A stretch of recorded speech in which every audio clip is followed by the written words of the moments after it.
Our guest is environmental designer Marcia Lausen. She is the founder of the Chicago office of the firm Studio Lab and is the director of the School of Art and Design at the University of Illinois at Chicago. Integrating identity, information, and environmental design practices, Studio Lab projects are designed to tell compelling stories. Sound familiar, I hope? We've talked a lot about narrative and the importance of telling stories. Clarify information, build brand identity, and drive innovation. Recent clients include the American Institute of Architects, Crook and Sexton Architects of Chicago, Mattel, Motorola, Steelcase, Target, and Whirlpool. Studio Lab works have been awarded by the AIGA, the Art Directors Club, Communication Arts, Chicago Athenaeum, Chicago Book Clinic, Index, IDSA, Print, Rebrand 100, Society of Environmental Graphic Designers, Step Inside Design, and the Type Directors Club. Suffice to say, it's highly awarded work. Please join me in welcoming Marcia Lausen.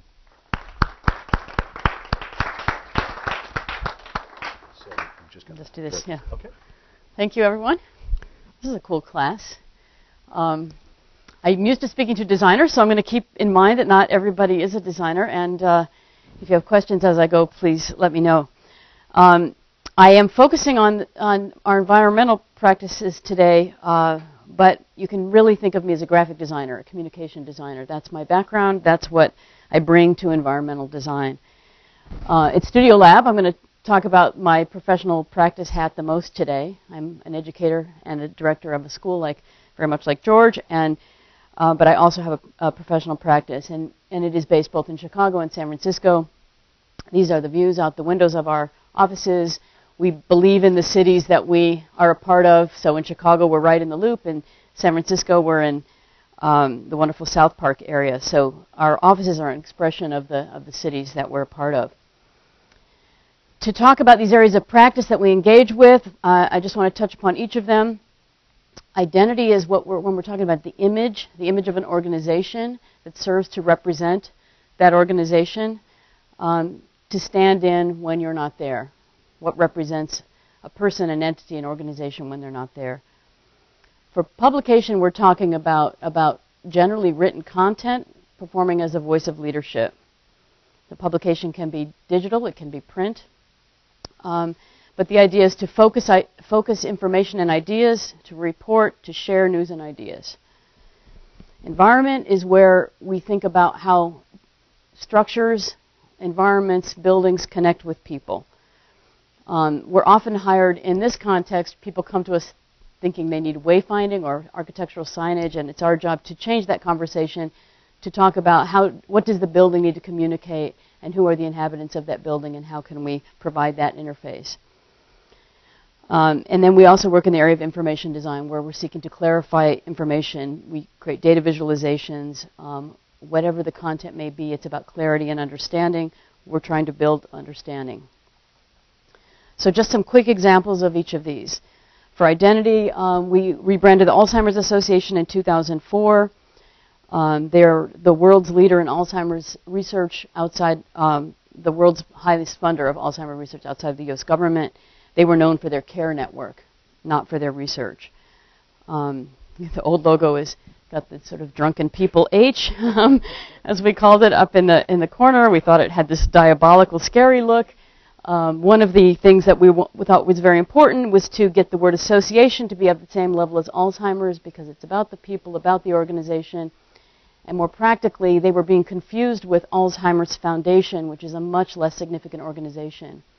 And in fact, Nancy Reagan herself, who is one of the supporters of Alzheimer's Association and spokespersons, wrote a check to Alzheimer's Association written to Alzheimer's Foundation. So they even had really serious internal problems. So association became an important thing to equalize. So we're dealing with the problems of existing identity in this case when we're dealing with rebranding. We need to communicate lots of ideas.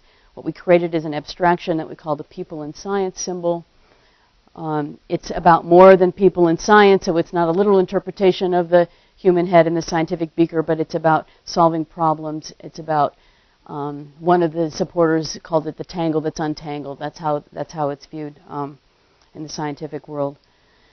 Generally, what we're doing is creating systems of identity and communication.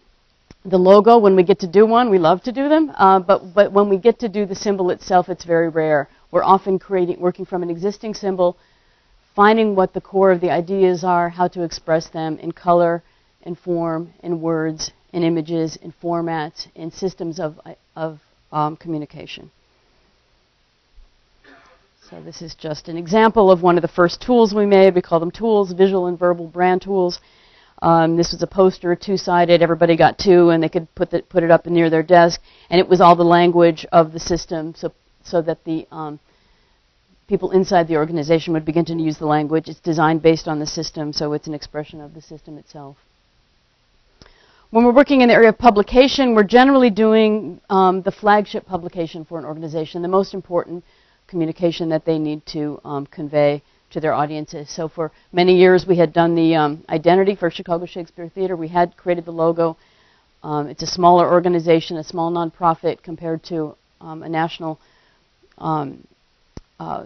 nonprofit organization, and so we did their one piece that was the most important for them, folio. Something similar with the American Institute of Architects, and this was with our mutual friend Daniel Friedman, who was in charge of the knowledge community of the American Institute of Architects in the year that we created the report on integrated practice. Now this normally was an 8.5, 11-inch, pretty boring report, and Daniel wanted to raise the bar on that. He solicited, I think it was 10 essays for this report from very well-known architects. We received those reports, we received imagery, and we decided to create individual posters for each of the reports that fold down into the 8.5, 11 traditional format. But each one unfolds as a very unique expression of that person's ideas. So it was really celebrating the variety of submissions. There's an underlying structure, grid structure. There's an underlying typography system that holds everything together. But that system is used to convey many different ideas. We got lots of complaints about this, people who wanted to sit on an airplane and read it in its 8.5, 11 traditional form, but the complaints were part of a conversation that was very much intended to happen. So it won many, many awards and got a fair number of complaints, so it pretty much did what Daniel hoped it would do. And environment is what I will focus on a little bit more today. So in the environmental context, we have done very little work, actually, even though we're quite known for it, because everything we do seems to get a lot of attention, and I think it's because we came at this from a completely new point of view. This is a picture of the facade of the Spertus Institute on Michigan. Oops, I was trying to get rid of my arrow, my little hand. Facade of the Spertus Institute. It'll come back. Sorry. It needs a password again. I'll leave the little hand this time.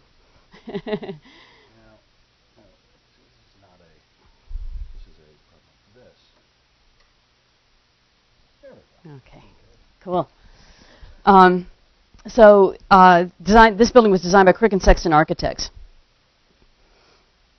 When we were invited to talk to Spertus about wayfinding, actually this is one of these interesting stories that happened because of my dual hats. So there was a graduate student who couldn't seem to finish our industrial design graduate program.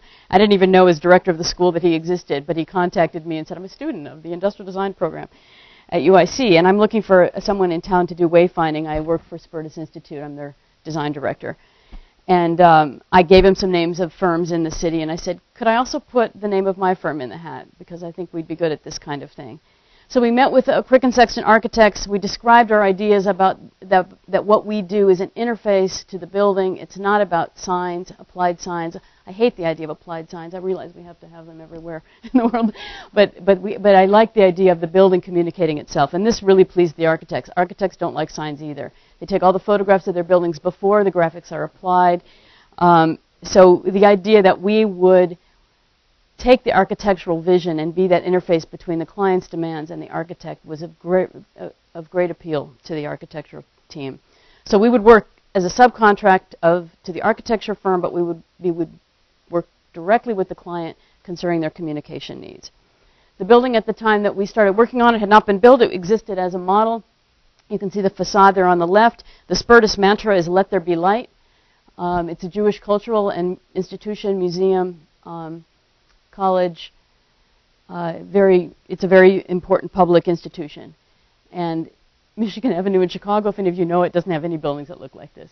So this is quite an amazing thing that was happening, this facade of light. We wanted that same idea to come through in the graphics. The candle light of the logo, which we did not design, but it's a candle light is the symbol. So we thought the idea of a flickering light could be really important in this context. So we set out to express this idea of let there be light and the flickering of a candle typographically. And it turns out that we did this with two typefaces, one layered on top of another on two sides of glass, which is throughout the building, so we had lots of surfaces in which we could do this. One was the font that was part of their existing system, the sans serif one in the background. We added the serif font italic in the foreground and created this special font for the space. Another important thing was that the museum is on the 10th floor of this building. You have to go through a metal detector to go in the building because of the worries of terrorism in a Jewish institution. So we needed a way to make the building feel welcoming with a metal detector, get you to the 10th floor where the museum is. So the metal detector was downplayed a lot by the architect's architectural design, and the facade was made very welcoming, and we created architectural scale directories that you can see here by the elevator doors, so that there weren't kiosks and applied signs and maps, but just a way to see what the whole building contained at an architectural scale. And here you can see there is an atrium space inside. There is an atrium space inside. You can see three of those directories in this space at once. So they're very much a part of the architecture. On those directories, the glass is really thick. The lighting creates a shadow. Here we did not do the flicker type because it was like a flicker with a shadow of a flicker, and it became too complicated. But the same idea is there of the light and shadow. The facade was quite interesting. And, there is a tradition in Jewish households that there is a mezuzah, which is a scroll that is placed in the threshold of a doorway. This is a modern interpretation of that. The Hebrew is scrolled and photographed and etched in glass, and so it's the modern interpretation of passing through the threshold. The whole front of the facade is etched glass, almost no color. We just found out the name of the institute is changing, so some serious glass replacement's going to happen. Also, with Crick and Sexton Architects, we're sort of their go-to folks because we get along so well, and it's been just a joy. Architects are not easy for graphic designers to work for. I don't know. I see Anne nodding her head. They, just so those of you who might be architecture students know, architects really just don't have time for two dimensions. That's the way they view what we do. They could do it better than we could, but they're concerned with structural existence in the world. So we broke that ground with Crick and Sexton, and so we have tried to work with them on their own promotional materials, which is a disaster. But when it comes to graphics and space, they do like to work with us. So something we're currently working on is Lake Point Tower is a very significant building in Chicago. It is the curved version of a modern building. It's a very historic point in the architectural history of Chicago. Its elevator lobbies are a disaster. So what we're working on with Crick and Sexton Architects is a renovation of the elevator lobbies. What we've done is devised a type treatment for the directions that need to be conveyed based on the footprint of the building. So you can see the shape of the footprint of the building. The letter forms come from that same shape. All we need is an N and a W and an E, so that makes life easy. We don't have to make a full alphabet. And I don't have a picture of what's going on with the graphics, but there are graphics behind what are sort of like a series of fins that are a light box in the elevator lobbies to lighten it up. And the graphics are derived from two sources. The misty, cloudy sky that you sometimes have because when you're up high in the building and it's foggy, or you certainly are in the clouds. And also, the residents of the building take photographs out the building. They share them on a website, and we took those and averaged them as a spectrum of the landscape, which is what you're seeing there to the left of the building. So those color spectrums put into a graphic pattern that is influenced by cloud forms is what the graphics will be coming from. Lake Point Tower happens to be at the positioned right by Chicago Navy Pier, and our most recent project involving the urban landscape was to participate with Javier Vendrell Studio. Javier Vendrell is a professor of architecture at UIC, where I teach, and he invited us to participate with him on an architectural competition for a redesign of the urban pierscape. It's urban pierscape. We were one of many entries to this, and we were one of 5 international finalists. So it was a pretty big deal for 2 relatively small studios in Chicago to be competing with really, really large architectural firms globally. So the fact that we were finalists is actually part of the history of architecture, is our very important competition. So to be finalists in competitions is actually quite an accomplishment in that field. The Burnham Plan of Chicago is a very important city plan that our city is somewhat based on. Many parts of it are.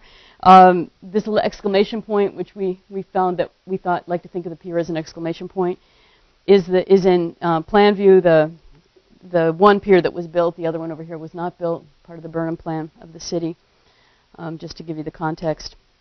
Our job was again special in that we were really truly asked to partner with the architect. So we were creating all of our presentation materials, all of our communication materials, as well as the proposed graphic system for the pier.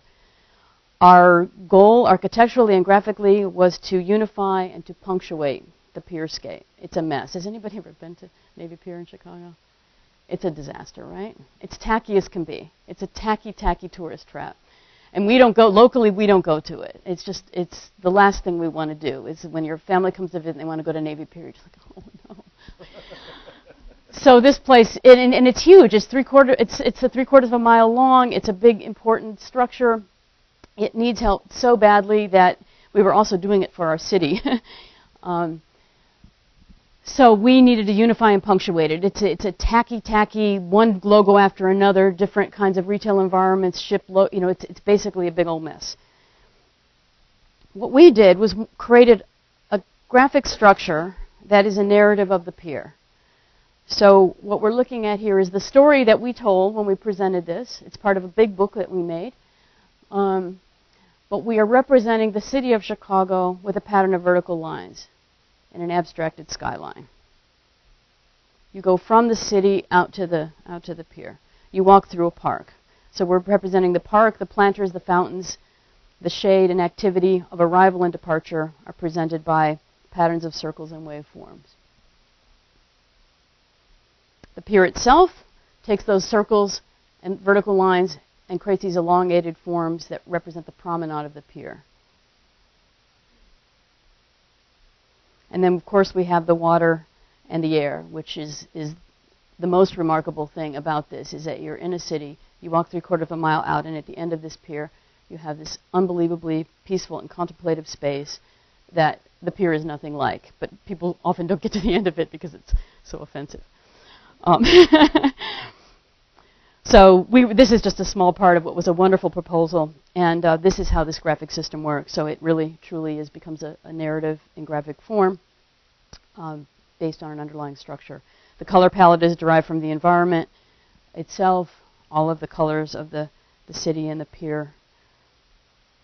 And then the pictograms and letter forms, which we would have extended into a full and wonderful system if we had gotten the project, are also based on this underlying structure. So thickening of those lines creates these wonderful letter forms and pictograms. That can celebrate and be festive and do all those things that Navy Pier is supposed to do, but it can also support the more contemplative nature of the end of the pier. So different parts of the pier itself, different neighborhoods of this long pier can have different graphic expressions. So Gateway Park, where you rent your bikes and you get dropped off by the taxi or you get the bus, can be all about coming and going. Crystal Garden and Pier Park and South Dock, which is the bulk of the activity, it's where the amusement parks are, where many of the vendors and restaurants are, can have this festive feel, but it can be unified. We also thought, eventually we wanted to make the exclamation mark the symbol for Navy Pier, which I doubt we'll happened because we didn't get the job. So there was an idea of kiosks. These were with Grimshaw Architects, were our consulting partners for the street furniture. And these kiosks are light boxes and could contain the graphics in layers with lighting. And so each of the vendors, we could take their logo and incorporate it into these kiosks and try to control the chaos. So this is a real restaurant, American Dog, its logo on there with a hot dog that would be neon on top of these light kiosks. This is an existing ship that comes and goes from Navy Pier. One of the things we wanted to do with Navy Pier is embrace it as a pier. Ships come and go. There were firms that wanted to do away with the boats. They thought they were a nuisance. And we're like, well, but it's a pier. Let's make sure that we treat it as a pier. And these are big business. The pier is paid for by these ships that take tourists out into the lake to see the city. And then this is now at the end of the pier, and this is a proposed structure that these people are standing on. It's an artwork proposed by Inigo Manglano Ovalle, where even at the end of the pier, there's an additional structure that you can walk out on that's glass, and you can look back on the city and really have an amazing spot to see. These fireworks are great. One of the best things about Navy Pier, because I can see it out my window, are the fireworks. I have parties and there are fireworks. So that's one of the real strong features of the place, and we wanted to celebrate that. The last thing I'll talk about is information, which is another important part of our practice. And I'm mostly known for a project that I did, which combined Studio Lab as well as UIC, having to do with election design reform. You're all too young, but I think George and Ann will remember this particular election in Florida, where Al Gore lost to George Bush by a fraction of a percentage. And this was why. A very unclear ballot in the state of Florida, in Palm Beach County. And I will not this is a whole lecture in itself. I will not tell you the whole story of the butterfly ballot, but you can buy my book and read about it. We had one like this in Chicago, only worse. Long story. We proposed to redesign it. That led to me bringing it into the classroom, where we worked on redesigning the voter experience for all involved. Not just voters, those who administer elections, disenfranchised citizens, issues like absentee balloting. We really took it on. The students were trained as election judges, poll workers. We talked about voting as an identity, and what should that identity be. We addressed issues of universal design, which is designed for persons with disabilities that is not different from persons with abilities. We took on the administrative and form system behind the scenes, which was probably more chaotic than the face of the ballot in many ways. The industrial designers, we worked together. Product designers worked with graphic designers. We combined classes. They worked together. The product designers worked on a redesign of the thing called the voting supply carrier, the delivery of the content to produce elections in 5,000 polling places in the city of Chicago and surrounding area. They gave it handles and wheels, modern inventions. And together they created tools for the poll workers that combined product design with graphic design and made things much clearer. We redesigned signage for the polling place, and everything is in the book, published by University of Chicago Press in 2007, just in time for the 2008 election, which we like to take credit for. So my one final area of design that I will talk very briefly about is that I'm now designing institutions, or one institution. My colleagues and I have been working on a restructuring of our College of Architecture and the Arts at the University of Illinois at Chicago. As George and I were walking over here, I was realizing just how much we are like your institution. We're an urban public institution in the heart of the city of Chicago, like you are in Boston. We are now organized in this way. I lead a school of art and design. It is my dream in life to lead a school of design only, and I got my dream. So what's happening is we're renaming the College of Architecture, Design, and the Arts. We will have a school this whole initiative was led by our wonderful dean, Judith Rusi Kirshner, who's about to retire, so we're looking for a dean. She just retired, actually, where the search is on. School of Architecture is led by Robert Somel. I will lead the School of Design. One of the important things about this was having schools and directors. Before everybody wasn't a school. There were some departments and some schools, and it was messier, and the voices of leadership were not as strong. So the School of Art and Art History will be directed by Lisa Lee. Theater and Music by actress Christine Dunford. And our goal is to get ourselves positioned right at the crossroads of making and thinking. To take our historical, formal, what we're known for is form making, and to take that, keep it, but to move it more into a visionary and practical realm. We are offering new degrees, the Bachelor of Design and the Master of Design, in the two disciplines we have now. This is the beginning. I hope someday to have some form of degree that is connecting the disciplines more. One of the things about our graphic design program is that it is also delivered in Basel, Switzerland. That's the Master of Design at the famous School of Design, where the teachers of our teachers came from. Anne will know this. Yeah. So our students, those of you who are going to go to graduate school someday in graphic design, want to consider Basel or Chicago. These are examples of summer workshop work that are done by our graduate students in Chicago who attend the Basel summer workshops. And our strengths in the School of Design that we'll be building from are typography and interdisciplinary product development, which is where we combine engineers, business majors, and product design majors together to create new products. This has been going on for almost 10 years now, very successfully in the UIC Innovation Center.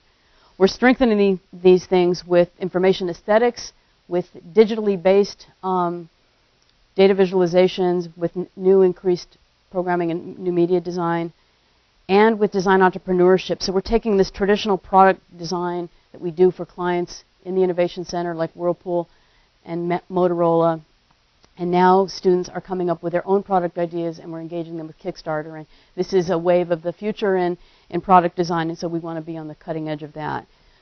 So this is what we're up to. Just an example of a graduate thesis showing one of our strengths of typography. A little notice. Yes. I get those too, so I know. This was Renata Grau, who did her graduate thesis in graphic design on a typeface for the city of Chicago. We were hoping to get the 2016 Olympics. We lost that too. We're the second city for a reason. Anyway, she designed a wonderful typeface proposing it for the city of Chicago based on things like the architecture, the vernacular typography, inspirations from decorative arts, from the Olympics itself, and probably like many of you do here, the graduate program culminates in an exhibition of thesis projects, and this is just a quick look at, that was Renata's thesis exhibition. So we're also, another thing I think we can really add to this, because we're already known for this and it's of interest to our faculty, are interdisciplinary activities in the area of design for social impact.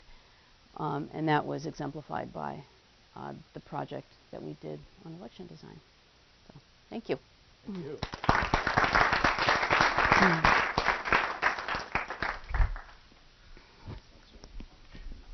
Sit here.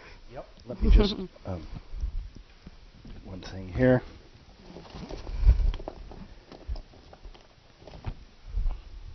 Traveling without a writing implement. It's not appropriate. Well, first of all, that was fantastic. Thank you. And I want to get started by saying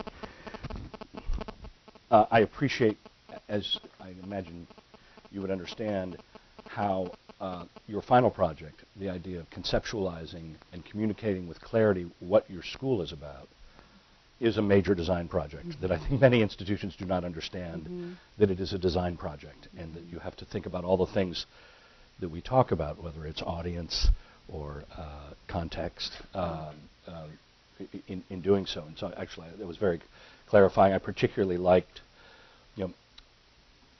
design in that sense, it seems to me, is very helpful, first of all, in just sort of cleaning up the room so we understand what's in the room, but then deciding what thing we're going to act on. And, the slide you had there a minute ago with the 4-quadrant diagram of where a school could be, and I mean, that will be the most useful I'm sure it already has been, the most useful image in having a conversation with a large group of disparate people who hold different points of view and different ideas of themselves. If anybody ever doubts the efficacy of design for clarifying and focusing a conversation, that because I do a similar job to what you do, that was extremely clarifying and really, really helpful. Yeah, there's a version where it has the other schools that we admire plotted on it. And the only problem with that is that when I show it to people from other institutions, they say, well, we're at the center too, you know. Yeah. But they would draw different words around the matrix, that's right? That's and that's the difference. We're just showing where we are relative to our, but it's useful in every context. You know, the gears were already turning about how different ways to use that to map exact, because it is a big map. Yeah. It should be. But I don't want to get off on educational policy because that's really not what we're here to talk about. Yeah, we can do that at lunch. But I guess the first place that I would like to start is about the Navy Pier thing. And I'm so glad, by the way, for those of you who are not designers, the projects that you don't get to execute are sometimes the most influential projects that you have. So, I mean, I understand why you would still hold very near and dear, not just because it was recent, but because so much energy and clear thinking went into that multi-layered understanding. Yeah. And I do understand, maybe because I don't practice architecture so much myself right now, how architects don't consume graphic design advice as well as others might, because they imagine they're, well, I'm doing the same thing. But that's so clear that in that project, that at least the part that you showed us, that the graphic ideas were in some ways the fundamental, clarifying starting points of the whole enterprise, and that's not typical, is it? No, and I don't think they weren't even really the starting point. The architect had the same, because Navy Pier needs to be stripped of its nonsense and rebuilt. We all went at it at the same time, and we were working on this system. Javier in his studio, we were working at Studio Lab, we'd get together, and he came in one day and he said, okay, we've got our core principles, it's to unify and punctuate. And we had already done this work. And we're like, what? That's what we did! But we hadn't put those exact words on it. It was sort of magic. I think we were just suited to each other. Right. But the book is over 300 pages. You can buy it on Blurb. There's a book that's over 300 pages long, and this is a small chapter of it. Wow. So it's really, what we knew is that compared to Zaha Hadid and the big name architects that were going for it, we knew we had to do the work. We couldn't just do a pitch about our firm. So we did the work, and we know Chicago well. And Javier had done class projects on Navy Pier, so it's like it was our chance to fix our city. Right. So that had more. It was a real passion for the desire for the change. And it went to, by the way, James Corner, who did Highline. So it was the safer bet. Yeah. But where I think graphics led the way there was we designed the proposals. So every step of this, there's a proposal. First proposal is just tell us who your team is. Second step is tell us more about who your team is and how they're going to work together. And the third step becomes the conceptual approach. We made us look like a cohesive team from the beginning. So in that way, graphics led the way. Plus Javier is Spanish, and he's from Barcelona. I shouldn't call him Spanish. Catalonian. Yeah. And English is not his first language, and so we were writing as well. We were translating his ideas. So we were putting together literally the story and the graphics, and we both acknowledge that that's one of the things that got us that far. Right. So in that way, we did lead. Just out of curiosity, since we're talking about a competition format, most of you who are not designers are not maybe, you're used to the idea of competition, actually, but there is a slice of the built environment that is designed, and a much larger slice in Europe, and actually the rest of the world than in the United States, that is designed by invited competition, where firms are invited to compete to get a high-profile public job. And it's interesting, in a way, to talk about that in the context of design thinking, because I would argue it presupposes a different set of arguments for why the design is happening in the first place. For example, the reason we probably don't use design competitions very much in the United States is all of our built environment is private sector driven, and it has, the exceptions are not-for-profits, but that's a very small slice of the built environment in the United States. And non-market driven projects have always been a much bigger slice in Europe. Now, it's getting smaller, but when it's not market driven, then the criteria for why you're doing it are less obvious. And it's not, because in a speculative office building, you can say, my primary objective is either maybe to build the brand of my company, but in fact, buildings aren't really built for that purpose hardly at all anymore, as they were when the Chrysler building was built, for example. But rather, it's a what's your net to gross? What's the efficiency of the building? I'm trying to make money on a real estate venture, which is clear. And I might want it to be energy efficient, to lower my energy costs and things like that. But when you're doing a building paid for by the Dutch government, it might be very different what the performance criteria are, or Navy Pier. So that leads to my question: who was the client for Navy Pier Inc. And I believe, and they are nonprofit. And the city of Chicago has a big stake in it as well. So of course that's government. So it was coming off of the very amazing success of the redevelopment of Millennium Park, because the city was transformed by public art and a new park, and at the time it was very controversial because it was very expensive. Right. But now everybody wants Millennium Park, and just like everybody wants the High Line. Yeah, exactly. Right. I think one thing I would say, it's a little different than what you were saying, but I think it's important to know to the next generation of designers or people who will work with designers, is that competitions are a real problem from a business standpoint. And in graphic design, we don't do them. Right. And they're against the code of ethics of our profession, because if you do them and you're not getting paid, then you're creating an economic environment that can't sustain itself. Architecture is too deep into it. Right. So architecture's got a big problem with this. And there's all this great energy around famous competitions and so on. And we could justify it because, for one thing, again, I'm wearing the two hats. I'm paid at UIC, so I could work with my UIC colleague, and I was being paid by that institution. We were paid, the firms, at the final 5 firms to develop the work were each paid $50,000. Now, to the public, that's a lot of money, and of course it meant nothing. We got nothing. I mean, we got maybe a few of those books the Blur books. We got to buy 10 of them. It's a misconception, and these things are done to create energy around them, and the public doesn't understand what it costs to do this kind of work, and so on. So it's something we're facing from a business standpoint. Our professions to be able to do this kind of work where some of the best creative energy goes. And sustain it from a financial point Well, of it's view. part of a centuries-long migration from patronage to design as a commercial enterprise. Yeah. When the Medici family was paying Michelangelo to build the glory that was Florence, it was not a market-driven enterprise. I mean, it was an outside of representative government enterprise. Right. And I think that's really what we've never come to terms with. Our aspirations remain at the level of when it was a different enterprise, and that's why, if I could say, using design thinking to sort of understand and decontextualize, a word that we've used before and one that I think is so important, and we could actually talk about it in the context of the Navy Pier graphics a little bit. But decontextualize what are the forces that why do we do design? Why do we care if Navy Pier looks good or not? I mean, there are, or is a pleasant experience, or adds value to the city. And in what way do you mean that?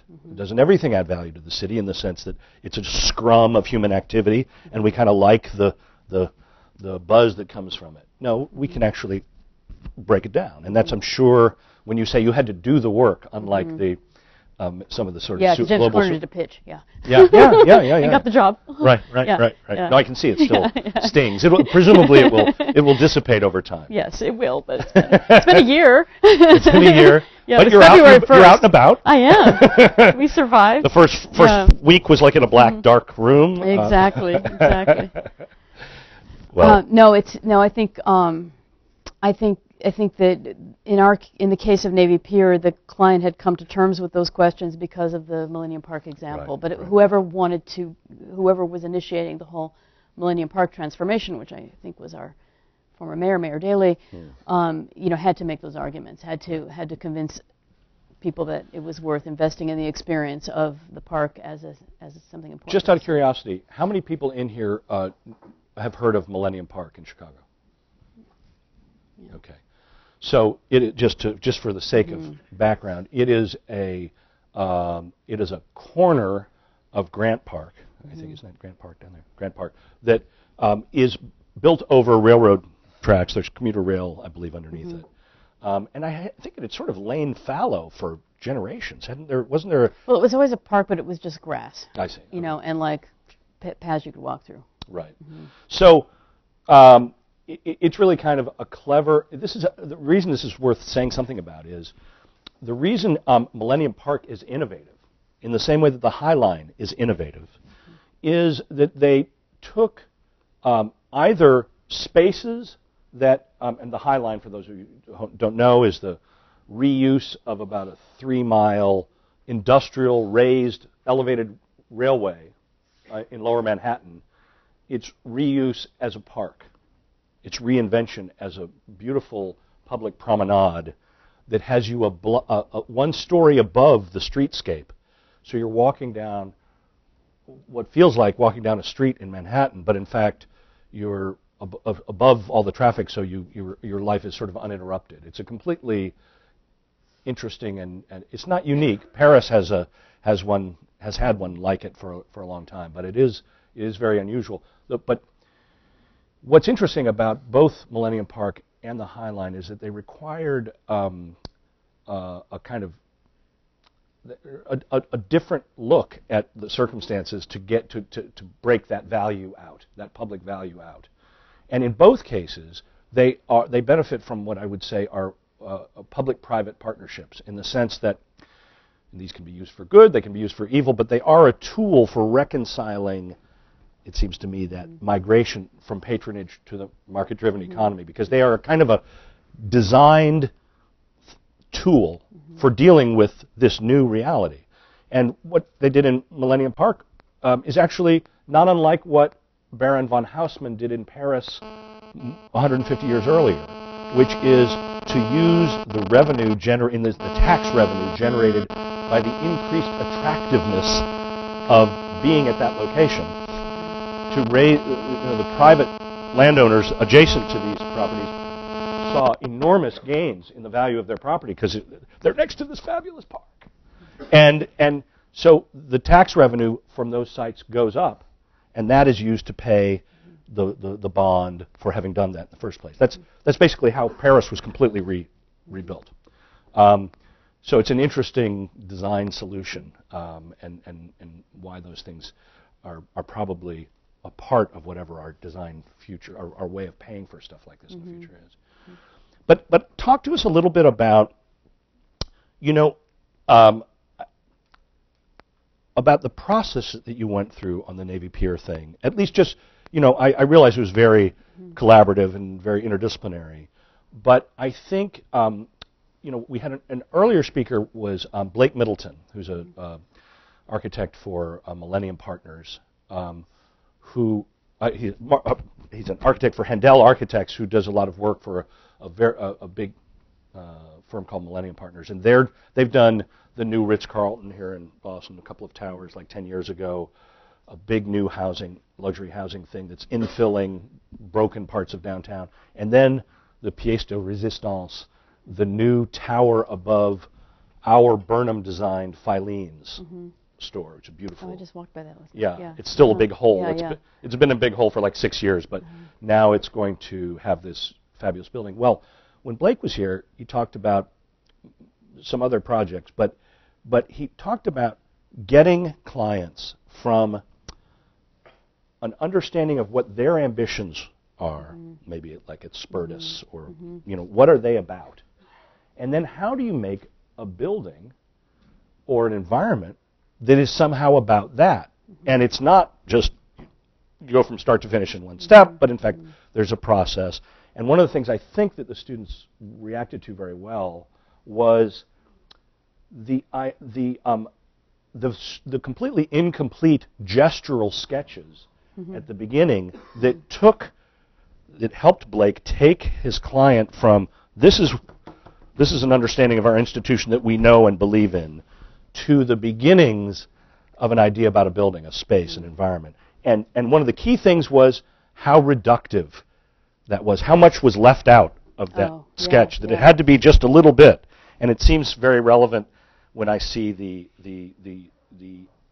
graphic elements of the Navy Pier work. I don't know if you want to say anything. Yeah, I think I could talk about that more generally than maybe Navy Pier, but it certainly applies to Navy Pier. So if we think about the process of what we go through, it's generally there's some engagement with a project, and there's a little analytical phase where you have to say what is it we're going to do, whether it's together or what Studio Lab is going to do, so that you can. In the case of a project where we're actually getting paid, there's a plan or a proposal because we can't ask organizations for money unless they know what they're paying for, so we have to define it in some way. It always includes budget, it might include timeline, it usually needs some indication of what people are going to get, so you have to kind of guess, what are you going to make? But we like to keep that really open, so that's sort of the first phase, and then once we've agreed, okay, trust us, we're going to make good stuff, and here's how much you're going to pay for it, and here's how we're going to start, then we're just really immersing ourselves in things. So the immersive part of Navy Pier for Javier was less intense than it was for us because he knew it really well. It was, freezing cold weather. We'd have to go out to Navy Pier and get to know it. We know it pretty well because we're from the city, but we get to know what we're talking about. So we're getting to know the client, we're getting to know their business, we're getting to know the people who are concerned with their business, the users, and in some cases we do use design research, ethnographic research methods where we'll go out and we'll observe, we'll do workshops to get to know people. Right now, our biggest client is a manufacturer of hearing devices, so we're doing workshops with audiologists, we're shadowing them in the field, and so on. Then we start a phase where I think of it as just wildly generative, where we make stuff. We write words, we find images, we make images, and we have project rooms at Studio Lab. So we just make a big mess, put it up all on the walls, and if our client's local and they're comfortable with us, we'll invite them at that stage and let them get immersed too. It freaks them out a little bit, but it's good because then they can see that process. And then though, when we're ready to share, and we've identified this point in time well in advance, so we're working toward it, is this phase where we have to organize it and structure it and put it in some kind of order, some kind of form of argument to show where we think it's heading. And we are very open at this point. This is why we like to show them when it's a big mess, because we're open about where it's heading, but we still have to be able to tell them what's going on. Because they can't walk into a room full of stuff. So that's what that Navy Pier book is essentially one of those presentations. It's the analytical walk through our proposal. And the next phase would have been, let's share and talk about it, what needs to change, what's working, what's not working, and then it becomes iterative, and then it becomes we start to define and make things. And the things we might make at the end might be very different than the things we all imagine we'd make at the beginning, and that's the way we want it to be.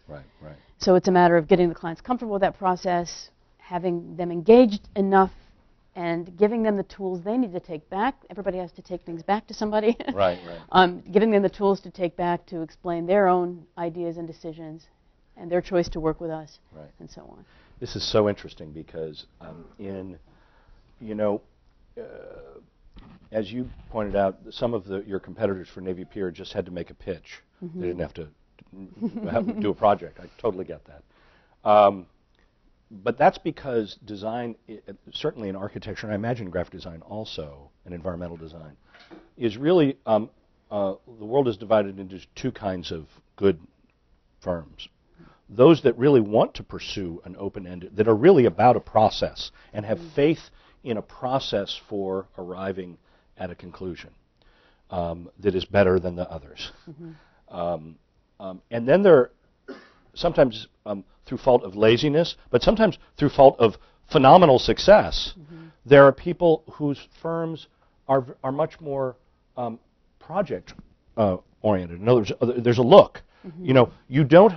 How many people in here know who Frank Gehry is? Yeah, it's going to be biased on one side of the room, but Frank Gehry is a very well-known, probably the best-known, I would say, globally, best-known American architect practicing today. He's the guy who does the mostly metal buildings that look like crumpled up paper. Okay? Have you ever been to the Stata Center at MIT's campus? That's one of his more restrained exercises. Okay? One of his more there are some, though not many, some vertical brick walls on that project. His buildings have exploded in popularity, largely in some ways I would say because they are possible to build now in the digital age. You couldn't build them previously; it just would have been impossible. They're too complicated. Nothing is parallel to anything else. Everything is unique and so forth. But you don't go to Frank Gehry, whatever he may say. You don't go to Frank Gehry and say, "Go ahead and start your process. We're with you no matter what comes out." No, you go to Frank Gehry because you want a Frank Gehry. Things, yeah.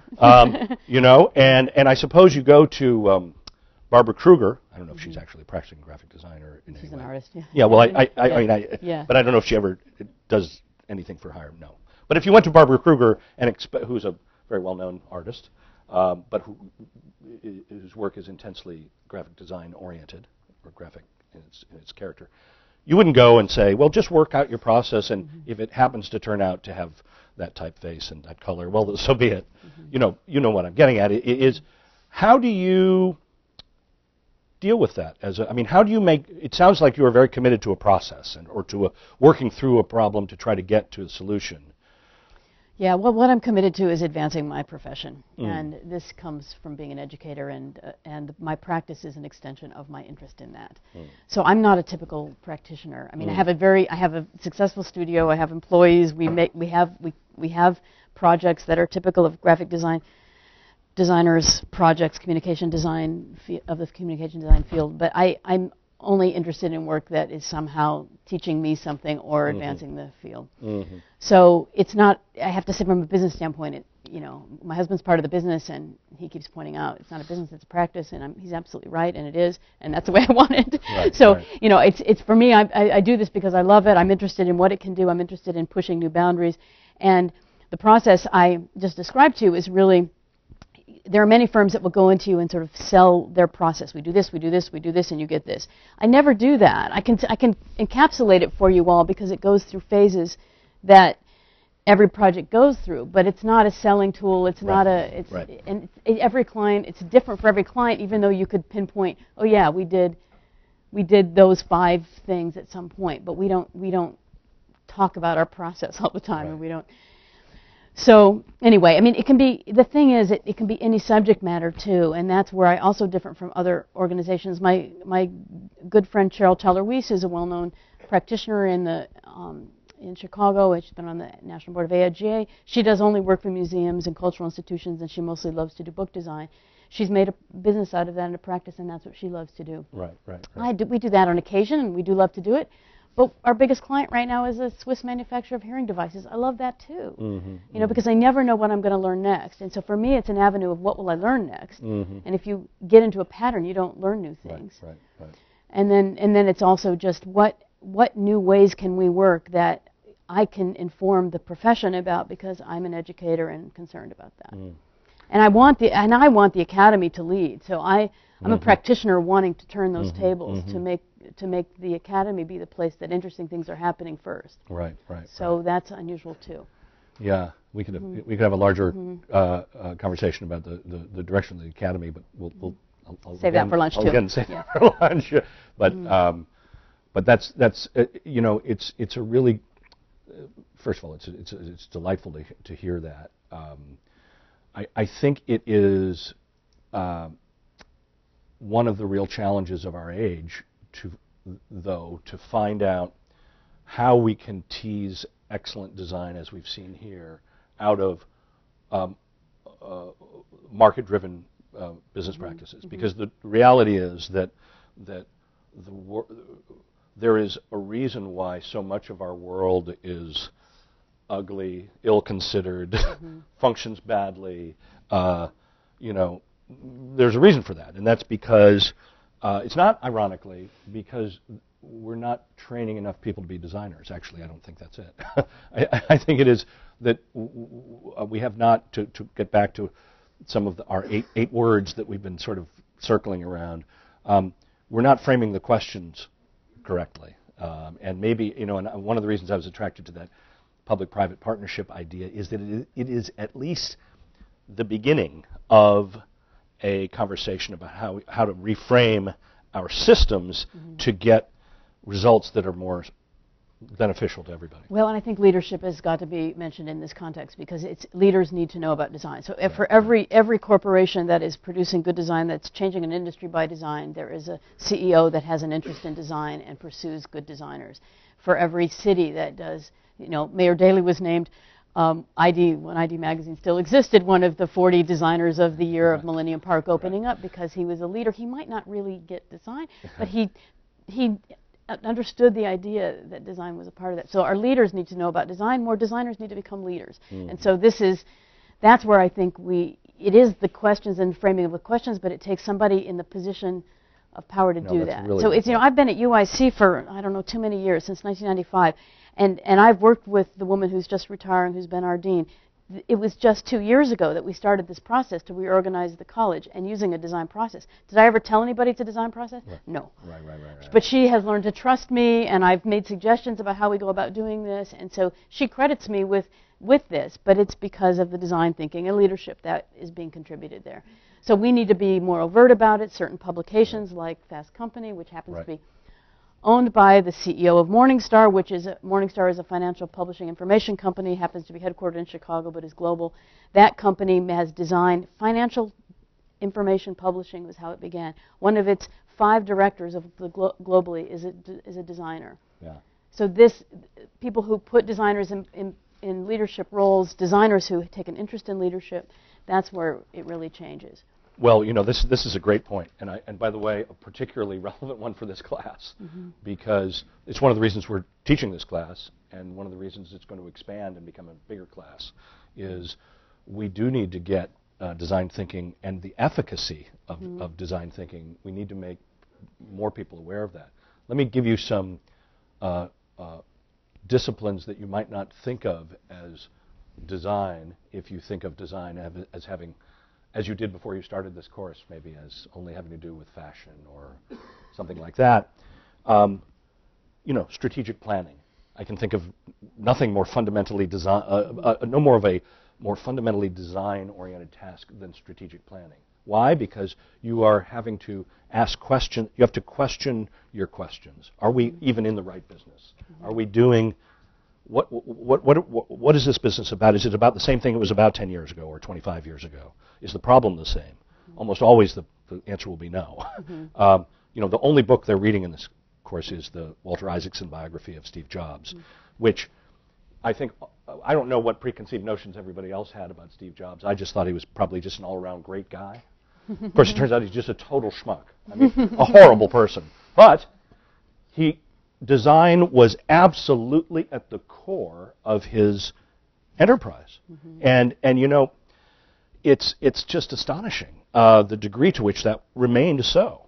And he just, it sounds, of course, it's easy to say after you're running a multi-billion-dollar company, but at the beginning, it was just like, okay, we're about making excellent products, and that's it. That's the only thing we care about. And because I guess he was obnoxious, he won those arguments, or tenacious, or just would keep talking. He won those arguments and made a company, obviously, that is just entirely about what this course is about. Is about how to rethink the whole enterprise and come up with a better way to do it. And those, some of our 8 words are central to this. The idea of synthesis. Designers, the reason your dean is so comfortable, of course, with this process is that it takes disparate information at your institution and puts it into a legible, understandable, manipulatable way that a leader needs to have at his or her disposal. And if more, we do, our institution does a master plan for the city every 10 years. We've just completed one, or we're almost done with it, I think. This is what the campus is going to be developing like over the next 10 years, so that we don't have to go through the incredibly onerous public review process on each building, because the university would do nothing else if it did that. But a master plan, an institutional master plan, is not just about the buildings, of course. It is about a plan for the institution that the built environment will be part of. And I think that though this probably seems unbelievably obvious to you and me, it is not obvious in the broader world, not at all. Even still, even after the successes of so-called out-of-the-box thinking like the High Line. What are we going to do? Think about what was the High Line 15 years ago, or 10 years ago. It was an eyesore. It was a raised bit of industrial infrastructure from that served an earlier era in Lower Manhattan. And I don't live in New York, so I'm not aware of what those conversations were like, but I can imagine that one part of them was, when are we going to tear this horrible eyesore down, this awfulness? And in fact, it is now, its success is kind of hard to even talk about because it's so much greater than anyone could have ever suspected. I was reading a piece the other day about how one of the great things about the bitter cold that happened last week was that you could actually walk down the High Line and not run into 18,000 people. So, you know what I mean? Like, it's so successful that, it sounds like a Yogi Berra thing. Nobody goes there anymore. That's the thing about the obstacle is often the best part about the solution, right? The biggest problem. I was going to say something about. Well, go ahead. Sorry. Not to worry. I'm just trying to think about how to encapsulate that idea, but. Well, it'll as soon as I ask this next question, it'll come right back to you. If you're anything like me. So, I did want to get back to this question of what I call notation a little bit more. In other words, you're describing a kind of process. Are you all imagining the same thing I am when Marcia talks about the project room at your office? A small room dedicated only to one project, and it's got stuff all over all the walls. It's got probably 15 models or things like this, maybe not always models, but different kinds of three-dimensional things, I imagine, in addition to the two-dimensional stuff. And you're wondering, wow, that sounds interesting, chaotic, mysterious. What goes on there? Like, how, like when you're, I know people work at their desk and they come up with things and they talk with each other and they want to keep a visual record so that their mind is still open to all of the things. You're not just paying attention to the last thing that you did. So your mind is open to all the inputs that you're looking at. How do you go about, let's say the client isn't comfortable and it's just you guys in your office, because I imagine that's probably more common at the early stage. How do you engage your colleagues in that conversation about next steps? Yeah. Is that too vague a question? No, not at all. I mean, it's sort of that's my job within Studio Lab these days, is because I have amazing designers who work for me, and it's more about this. We use the term framework. It's like you're going into the space, you're looking at all this stuff, and because they've often either worked in smaller groups with each other and come up with things, or they've worked and focused at their desk and come up with something, and we're seeing it all together for the first time. So it's a bit of pattern recognition stuff, right? I'm seeing this come up. I'm seeing this come up. I generally know a little bit more about and feel a little more of the client pressure, so I also have that knowledge that they might not have as directly. So I'm seeing this would solve that problem for them, this would solve that problem for them, and that framework of how we're organizing it to work next changes every meeting. And eventually does become a framework because clients love those. And by a framework, I mean like some diagram we've drawn that they can see where we're going, where it's come from. They love those things. So, and that's one thing. Graphic designers are very good because they can see it. When you said the dean could see it, had the tools at her disposal, that's what that's about. And it's our job to bring those tools together. So, so that's what it feels like. And I think there's no replacement. One of your questions you gave to me had to do with teamwork or individual work, and there's no replacement for focused individual work in design. I mean, that's where the the true making happen. This is where the chops lie, you know, to use the musician's term. And you have to have those abilities as a making partner in design and as a thinking partner, because when I do the thinking around these things, I have to be in the office alone on the weekend. I can't think during the week, and I'm sure you know. So there's that, you need that focus time, and then you need to bring the activities of the focus time together. We've been lucky that one of our clients was Steelcase has been one of our clients, and they have tremendous research about how people work. Right. And they understand all these patterns of work. And so I even know all the proper terms for the individual focused work, for the dyadic work, the work in teams, for the collaborative work, and what kind of spaces are needed to support that work. Right. And we designed Studio Lab before we met Steelcase, but I think we got Steelcase as a client because they saw we designed our space for how we work. So that's another interesting sort of story. Steelcase is a major manufacturer, a very high-end manufacturer of office furniture. This might even be, but I'm not sure. Yeah, they make these things that we buy a lot of, and they're going through recession. You know, the hard goods world is going through recession. The architectural construction world. So we've actually helped them. This is another design thinking thing. Develop a new business model. It's called WorkSpring, which we named. It's a space where you rent collaborative space, and so it takes all this research. It has an identity. It has a space, and so that's another. We loved that project because it was one that really tapped into our way of working. Well, this is a great example. You know, if you contrast the Millennium Park Highline not-for-profit large city-making civic endeavor with the more efficient workspace endeavor, it's apples and oranges, because there is a real engine behind innovation in work environments. There's no you don't have to come up with a public-private partnership for that.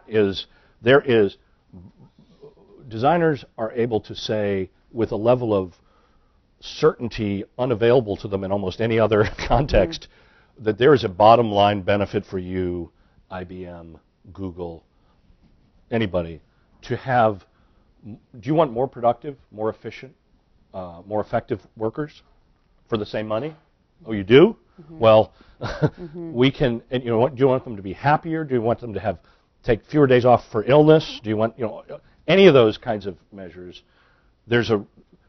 That's a case, it seems to me, where the system, if you will, is not broken. The system works just fine. And as a result, we've seen, if you think about, I realize that many companies still have brutal cubicles, but even cubicles are better, much better designed than they once were. They're slightly less life force sucking than they were before.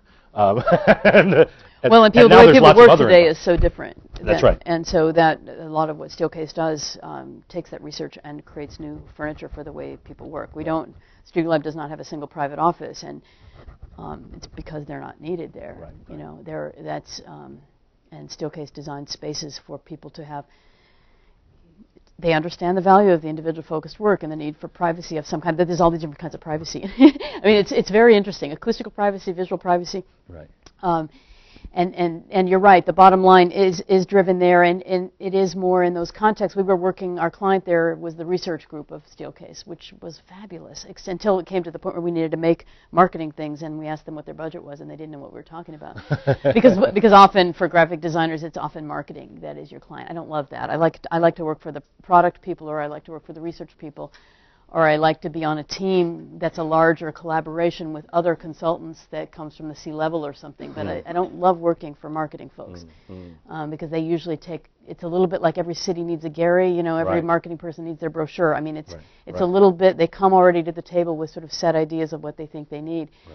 But we have had success with marketing folks, but with them we want the person who's going to help us push the barriers within the corporation and get us into the bigger thinking arenas. Right. Yeah. Well, this is where, because you want to go beyond design thinking for graphic communication in traditional norms to strategic thinking for the whole company.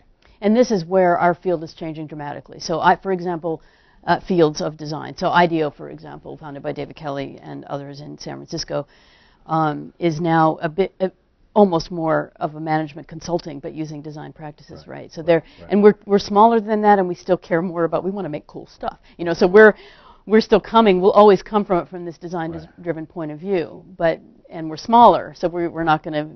The CEO is not going to knock on Studio Lab's door and say, "Okay, go at it," you know, like they are at IDEO. But this is what's so exciting about our field now is this is where it's going.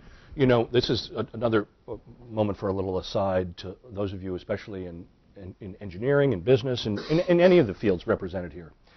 You know, whether or not you know it, Boston is not only a cool city with a lot of history and so forth, it is the epicenter of major industries in the global economy.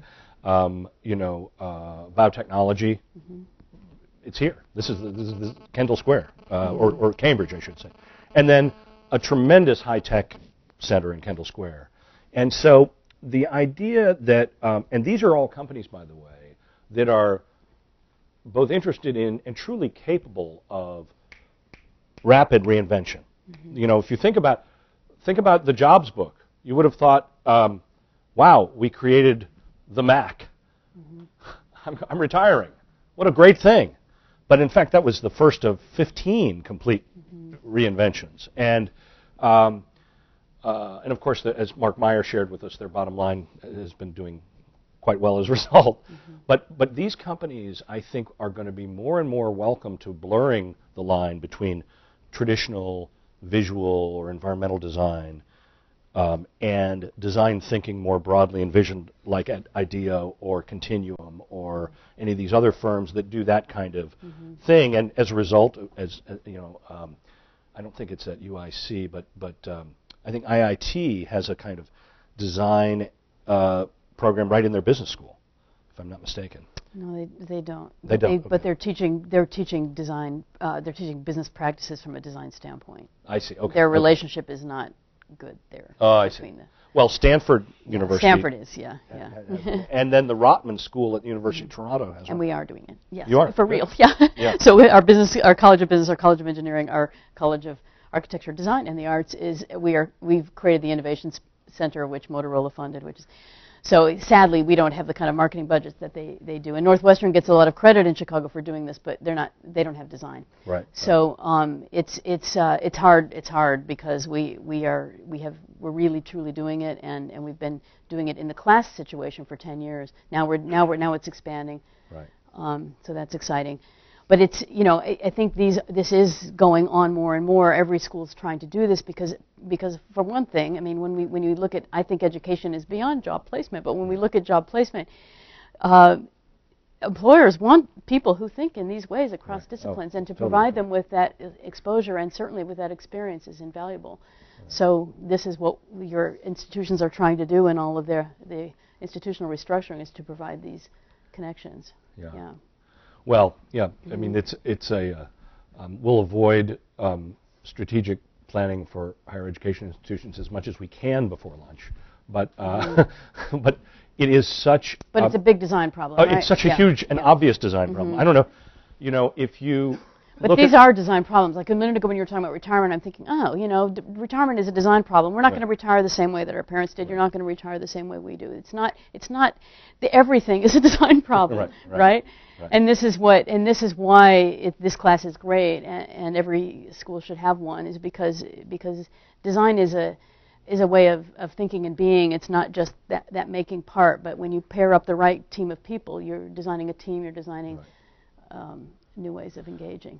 I think as one of the things we've tried to say in here, and you know, we're, by the way, not to get too repetitive, but this course is a design process. It's the first iteration of this course, and the kinds of conversations we're having with our guests will be modified even over the 14 weeks of this course, and then we'll see another version probably next time. But you know, higher education. If you're looking at the papers at all, there's hardly a day goes by now that you don't see another essay about the dramatic transformation that online education. It's really the trigger, but there's a lot of other things in the mix that online education is causing to happen in higher education. First of all, I imagine most of you know getting an undergraduate degree costs a lot of money now, right? Can I get a what? Okay, so it costs a ridiculous amount of money actually, and it's unless we modify the way we do it, it's going to keep costing more money, and it's going to be unsustainable. And so, it is a fundamental design problem to do exactly what you're saying. Well, first of all, to decontextualize the issue a little bit. Just because all the pieces that we know as a modern university are tied together in a certain way right now, does not mean that they necessarily can or even should remain tied together in the same way. I think that people sometimes ask me how I can, being trained as a designer and having done it for a significant amount of time, how I can not do it now. Well, I say I feel like I'm doing it every day. Yeah. It's just on a big project with a lot of moving parts. Yeah, one of your questions was that you sent with me was something about starting. When do you start designing? I'm like, I've never started designing. I've always, it's not a stop-start thing, right? Right. And I think anyone who can begin to identify themselves as a designer, that's one of the identifying things is it's not something you begin and stop. Right. You're engaged with it constantly. Right. Yeah. Well, it's interesting that on this in this vein, what people choose to name their firms is very illuminating here, it seems to me. And we have gone through a sea change in architecture, at least. Because names are brands in some ways. I mean, they're identity. You choose to name something. So the firms we were just talking about, these new, nimble, agile, inventive, innovative firms like IDEO. It's I don't know, but there are ideas involved, right?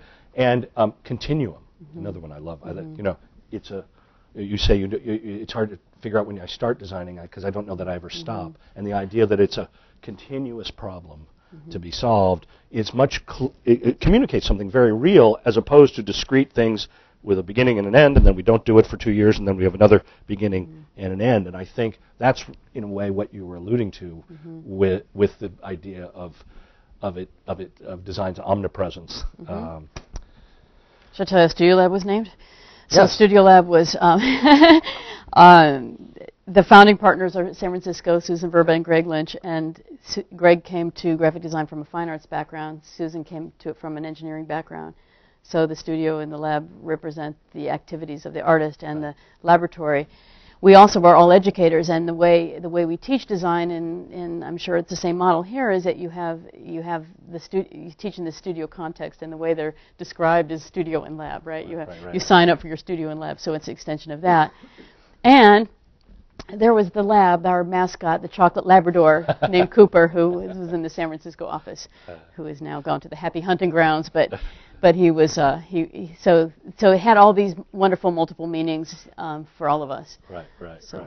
I remember when I was in architecture school, I went to a school that had had a brand new building, a brand new poured in place concrete building, the kind that I now can't believe we ever did because they're so so immutable, so unchangeable. But it had 2 long bars. It had all the architecture space on one side, a big long atrium, and all the art space on the other side. It was an art and architecture building. And I remember that when we started in this new building, I happened to arrive right when we moved into the building. And some of the faculty who came from the 60s and 70s and kind of the interdisciplinary environmental design world wanted to call the workspaces labs. And because of the cultural moment we were at, the dawning of postmodernism and the like, we were insistent that they be studios. And we thought, what are we beaker? We don't have beakers, we have charcoal pencils. And I have to say, it struck to the core of our nascent identity in a way that I didn't realize how revealing it was at the time, but we were going to go to war over this. Change the curriculum, fine. Yeah. But if you call that a lab, I don't know who I am. Anyway, Yeah. so we talked a bit about iteration and how how many stages a process has to go through. And I'm going to ask a somewhat faux naive question, I suppose, which is, how do you know how long? One of the questions that incoming students always have, and I'm sure that you have had the same experience. We sometimes have super high achieving high school students. They got nothing but A's in high school. They start design school, and they suffer from some of you have heard this before, what I call Lisa Simpson syndrome. They get an A-, or God help them, a B on a design project, and they fall to the ground, almost unable to recover. They don't just tell me what you want. Just tell me what you want. And of course, I hope you're learning in this class, learning to be a designer is not coming up with the single right answer, because there hardly ever is a single right answer to hard questions, to the kind of difficult, multi-layered questions that we have. Having said that, what governs how much time you spend on how many iterations you go through? I mean, does somebody say, wow, there's an aha moment, and everybody says, wow, that's it? No. And there's no way, it's almost impossible to govern the time. I mean, that's the challenge of practice, right, is you have to have deadlines, and you have to. I think we've gotten lucky over time with the ability to sort of explain we need these many weeks to get to something, we need these many weeks to. When I interview young designers whose work, who I think have a strong talent or energy and their work doesn't match up to that, I ask them how long they got to work on something. And I remember one of the most successful designers in our studio, a woman named Jody. I was looking at her work, and I'm like, how long do you get to work on these? These were logo designs. She said, I got like 4 hours for that one. I'm like, oh, we do that in 4 months. Here. And so, a lot of times it just takes time, and it's not. And the thing is, people at Studio Lab are so talented that there can be 10 fantastic solutions, but it has to do with what's right and where it's coming from, and having the time to test it and see how it applies and how it lives in different contexts. That becomes so important. So that's one of the biggest challenges of our work. And I think when you talk about the students that say, tell me what you want me to do, and that student is not going to be a designer unless they can change that mindset, because designers decide what to do. They're not told what to do. And so it doesn't work in our fields to have that kind of mentality, whereas we know where it's coming from. But the worst thing you can do in a design class is take notes of everything your professor tells you and repeat it back to them the next time with your solution. You told me to do this, and I did. You told me to do this, and I did. And and it's wrong, and I know it. But I told you to do those things. But we don't know ourselves, and you have to. It's a process and the most important part of design is it's a process. So the best thing about that word is it's a noun and it's a verb, and everything we do is both in a way. So. That's great. Well, why don't we open it up for questions from the students a bit? Yes, Paul. Oh, yes. Thank you. Thank you. Yes.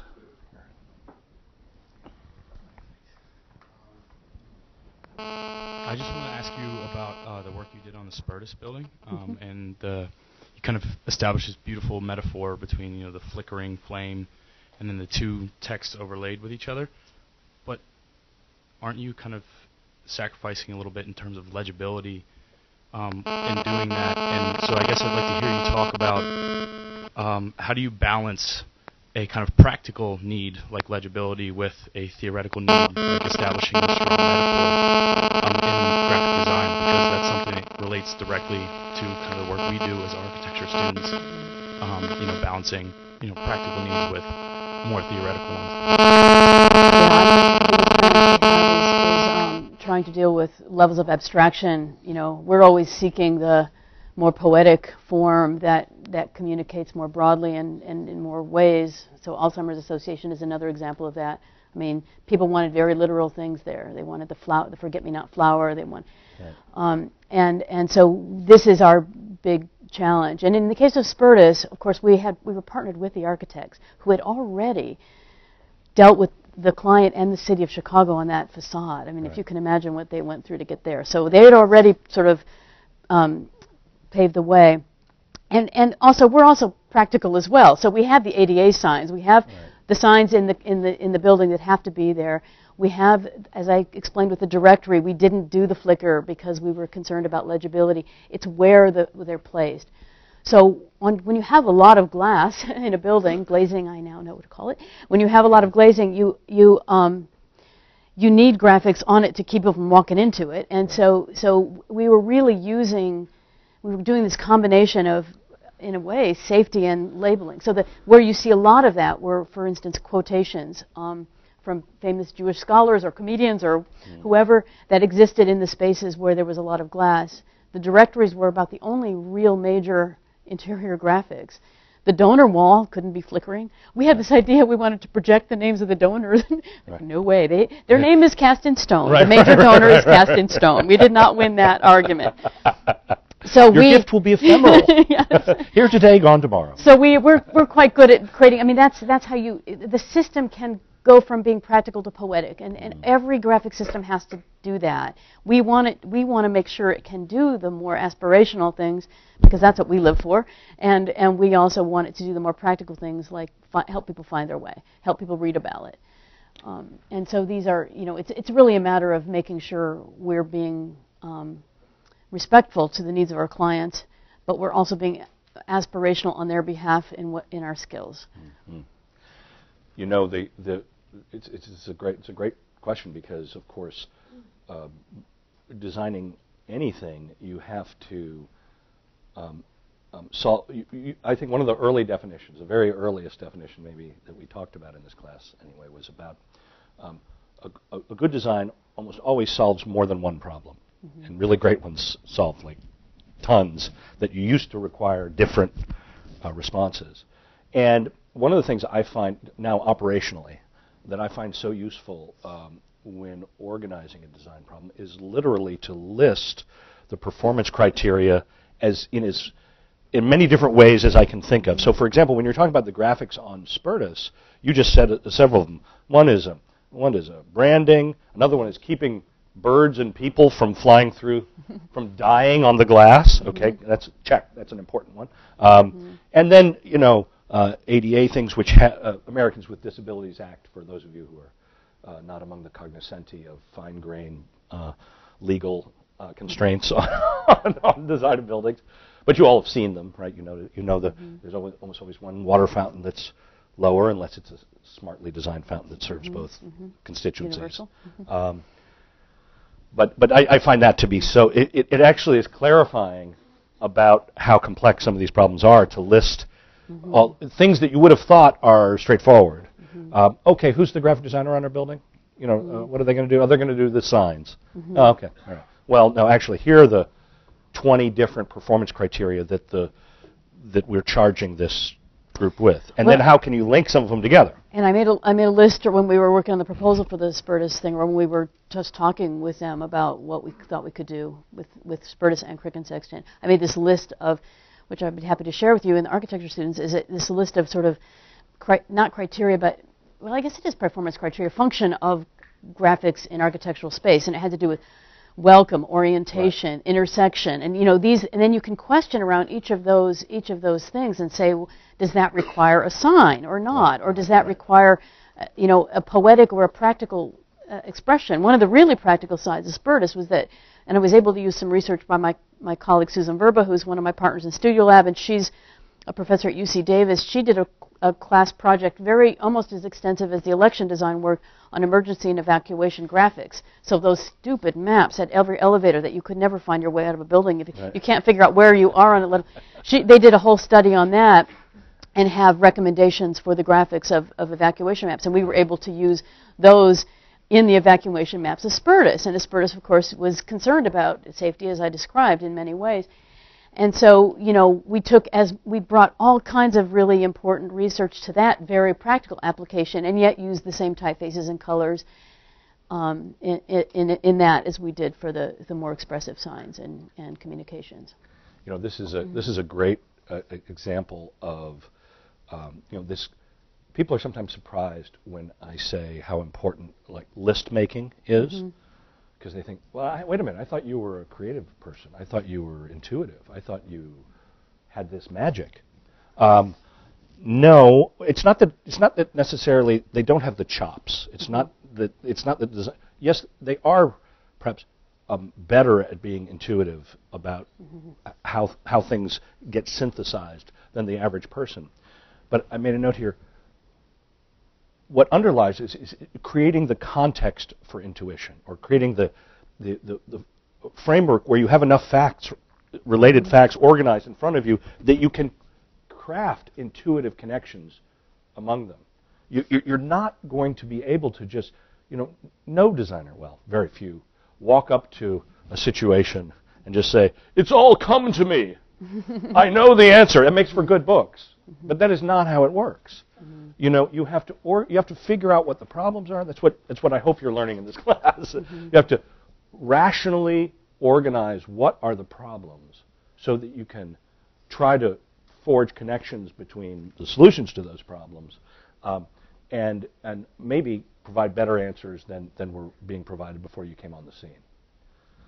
Yeah, and intuitively finding the way is exactly what we proposed at Crick and Sexton. I mean, the building did show the way practically to the 10th floor, not quite exactly, but I think Spertus thought you're going to walk in the door and there's going to be a directory, like an interactive thing or a kiosk, and it's going to be a map, and you're going to say, oh, I can go to the 10th floor. Instead, you walk into this amazing space. You don't really see the graphics unless you want to, and there are the elevators over there, and oh, by the way, I see the big word museum there.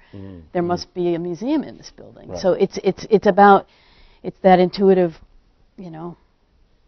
find the way. Yeah. Find the way out intuitively too. Yeah. Well, I want to thank you so much for joining us. Thank you.